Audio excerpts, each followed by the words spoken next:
l'esquerra no té projecte respecte al futur del treball. Aquí tenim un problema amb el futur del treball. El treball ha articulat les nostres societats.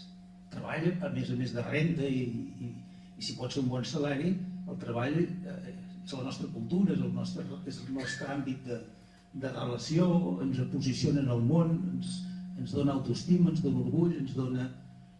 Quan vivim en una societat on un percentatge alt de la gent no té ocupació o no té ocupació digna, i això serien dues coses diferents, quin és el futur que li proposem a la gent?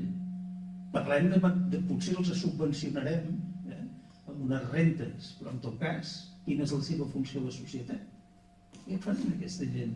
Els estem dient que un 30 o 40% de la població no serveix per res, que no ens necessitem per res. Què esperem que facin aquesta gent en unes eleccions? Qui es dirigeix a aquesta gent?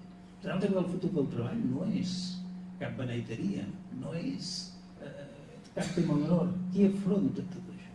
El problema que jo crec que té l'esquerra, entre altres coses, és que és víctima dels cicles electorals. Plantejar transformacions estructurals requereix el temps. Els cicles electorals són de 4 anys.